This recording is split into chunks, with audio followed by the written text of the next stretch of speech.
Hey there, I'm Brittni Schroeder, and business and marketing are my jam. I'm here to walk you step by step through this crazy thing we call business. I'm a small town girl, chocolate eating, Diet Coke drinking mom, marketing guru, automation Jedi, and all around good time. This is your weekly dose of all things business and life, sprinkled with some fun. This is the Redefine Business Podcast.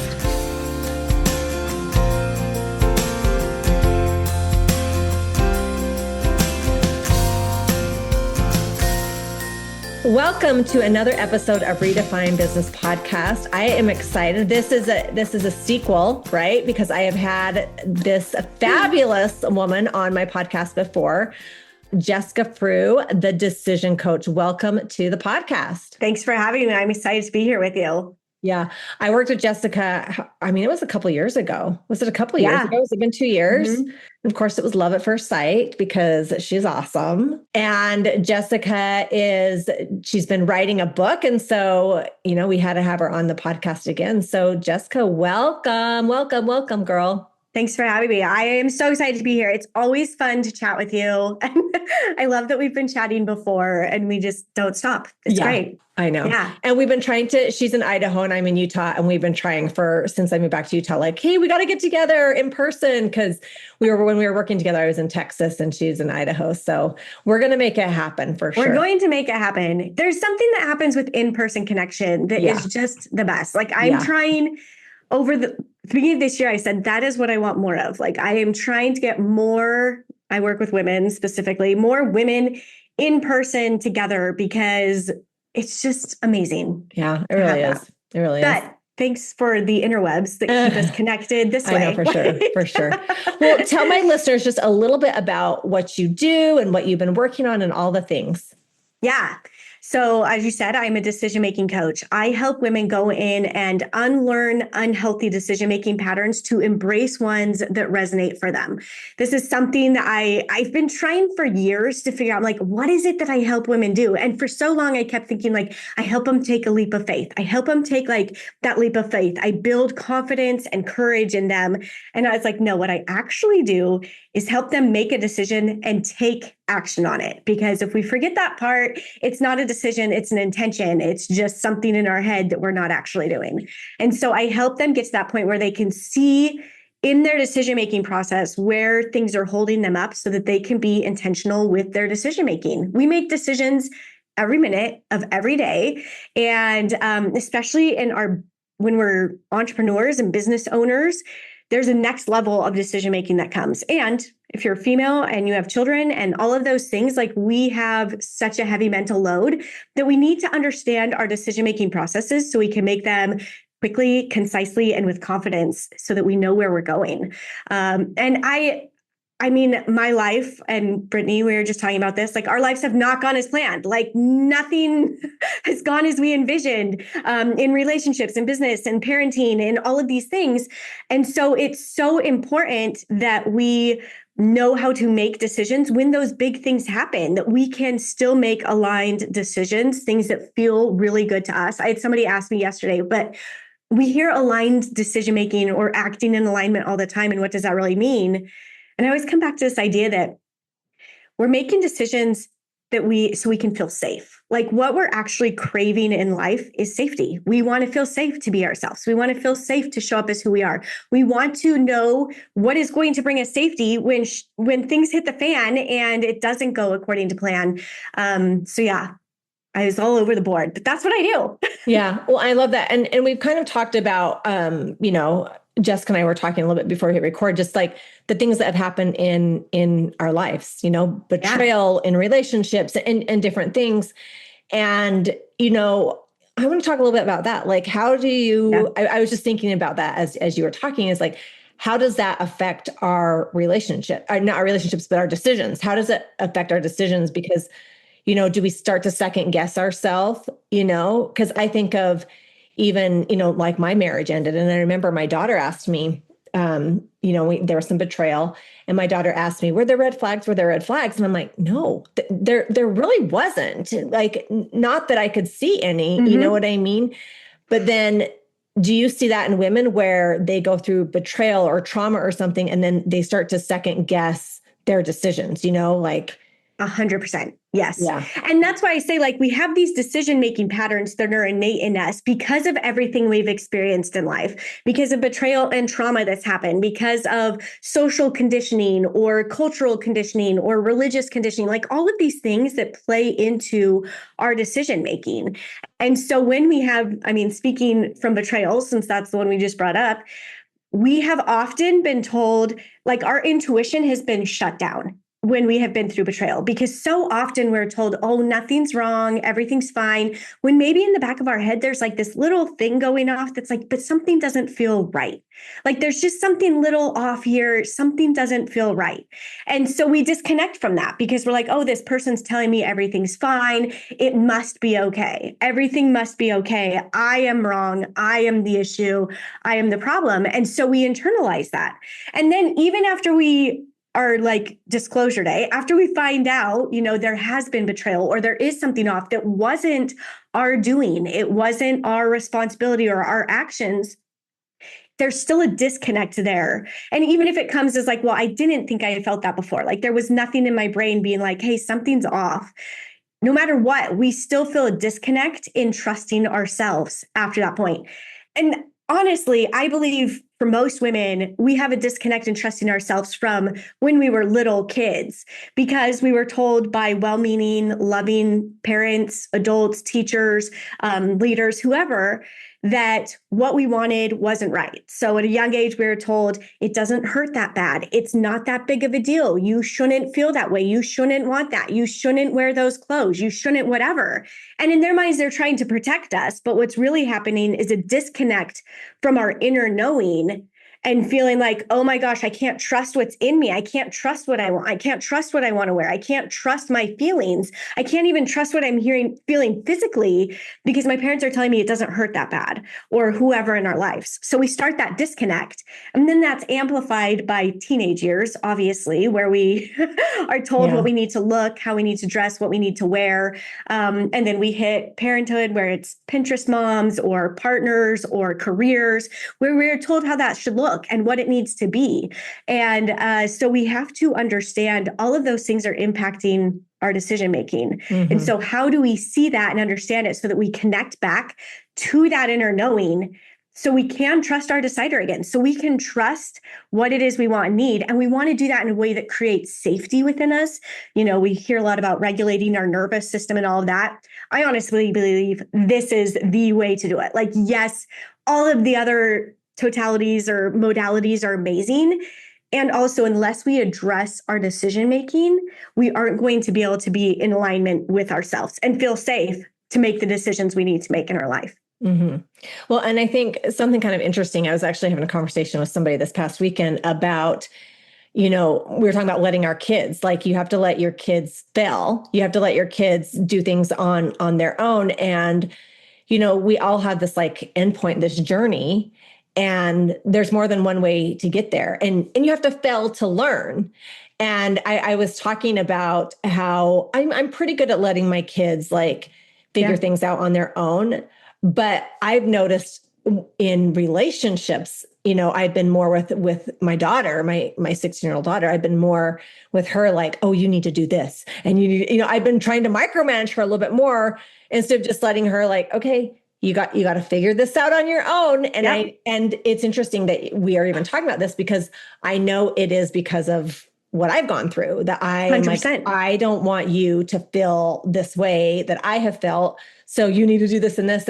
But you have to do it on your own. You have to learn. That's how you get confidence, is by doing and failing, Yeah. Yeah. And giving them the opportunity to like be a sounding board for those things, but also saying, yeah, I can see why you want to do that, or I can support you in trusting that inner knowing of yours to try that out, because it might fail, but in failing, we learn the lesson. Like, that's when we learn, like, okay, this failed because of X, Y, and Z, or it didn't feel good to me because he said this, or this happened in my relationship, whatever it is.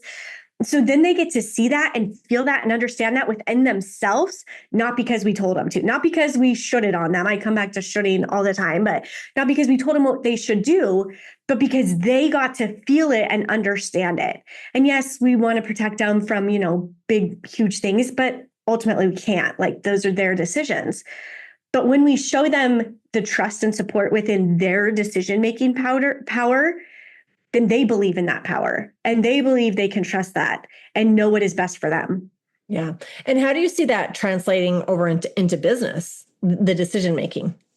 Yeah. So first and foremost, if things are off in your relationships or even your relationship with yourself, then things don't get to flow as easily in your business. Like, you don't get to, your brain is then being pulled in two different directions, because in the back of your mind, all of the time, you are carrying this, and we have these things no matter what, but it's amplified when you aren't making a decision or when you're ignoring something you need to do in a relationship. So if you deal with those things and work through those things and can trust that, it really helps your business and vice versa.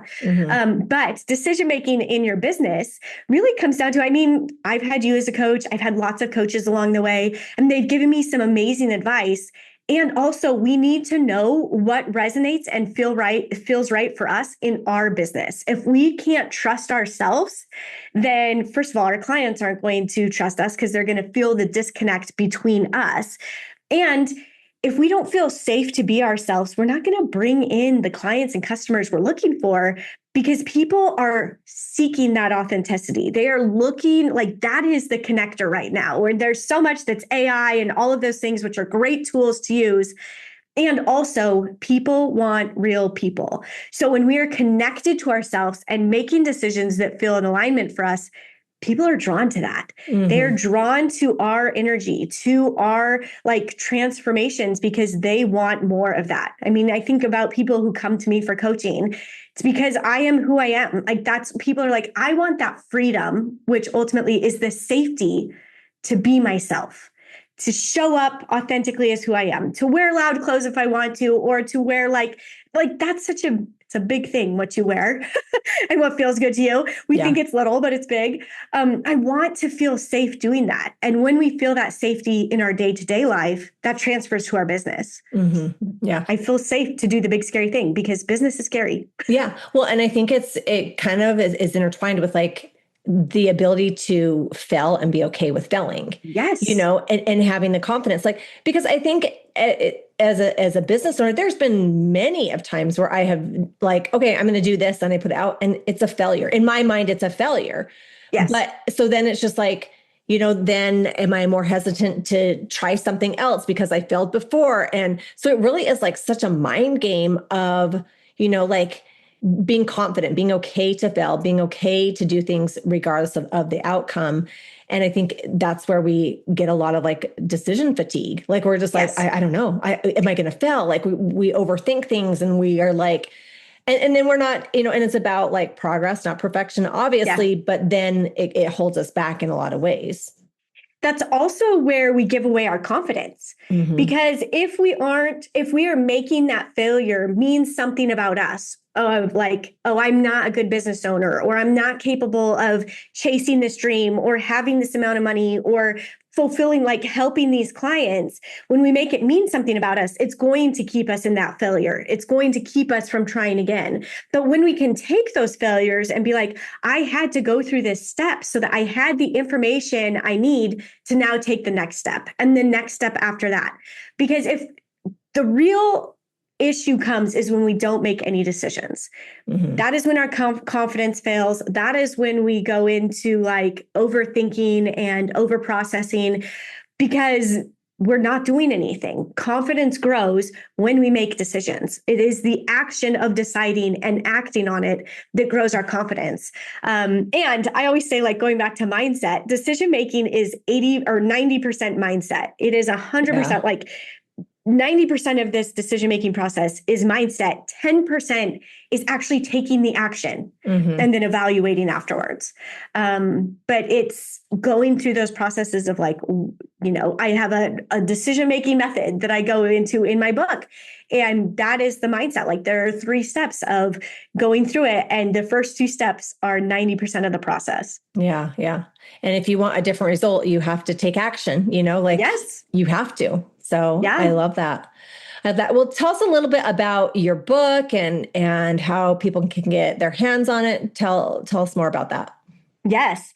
So my book is called Shove Your Shoulds. There is a swear word in the subtitles. So I don't know if you swear on this podcast. I mean, just try to hold back on the F-bombs. Everything else is There's free no game. F-bomb. There's no F-bomb. So it's Shove Your Shoulds, become a decision-making badass, and live the bold life you deserve.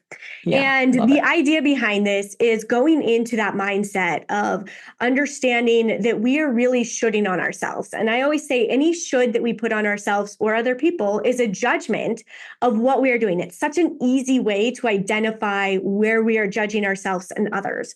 You should do that. Or like, I should wear this. And if I don't, like right there, I think about, okay, if I'm telling myself I need to dress a certain way or put on certain clothes, I should want that. I should do that. Like, what is the mindset there? What does it mean about me if I don't? Who am I trying to impress? Like, how am I trying to present myself to make myself like comfortable for other people when I'm not actually making myself comfortable for myself?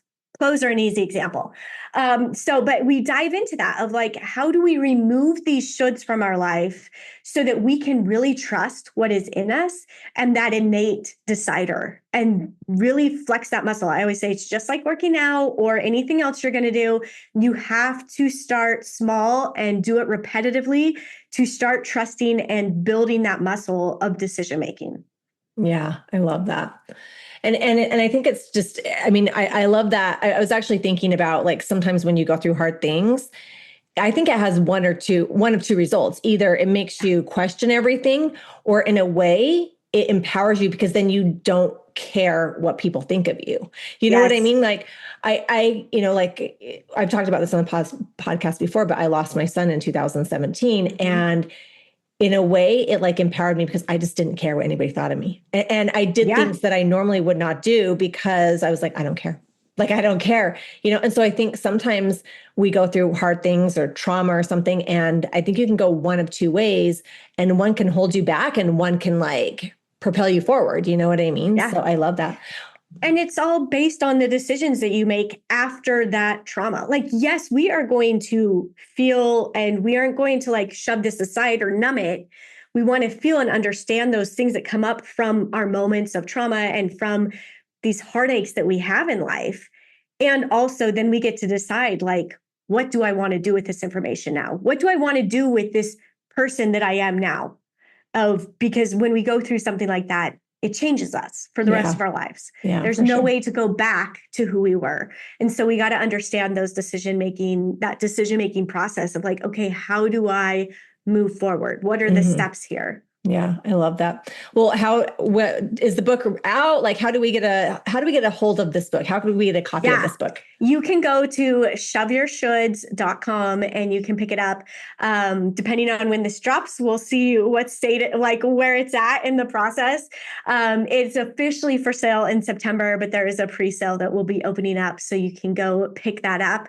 And if it's not pre-sale yet, you'll get on the wait list. So all of those options are there. You can go check that out. And I would love to introduce these decision-making concepts. My goal and intention with this is to help as many women as possible own their voice and trust themselves again, because I truly believe that is how we change the world. That is how we bring good into the world, because in the hands of women, when women own their decision-making power, things happen. And it is beautiful and amazing and inspiring to watch. And you don't have to be like me or like anybody else to make that happen. I love it. I love it. And we'll put that in the show notes for sure, but tell my listeners how they can find you. Where do you hang out so that they can all get a little taste of Jessica? Yeah, I am most active on Instagram. You can find me at Hey Jessica Frew. That is my favorite place to connect and be social.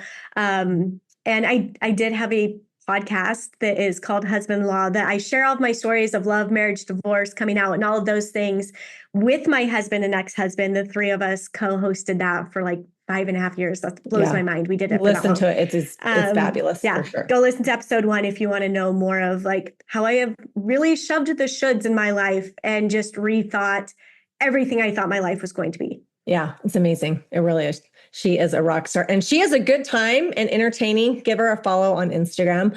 Well, Jessica, thank you so much for coming on. And like always, it's just so good to talk to you. And we'll put all of her information in the show notes so that you can follow her and grab her book and learn more all about Jessica.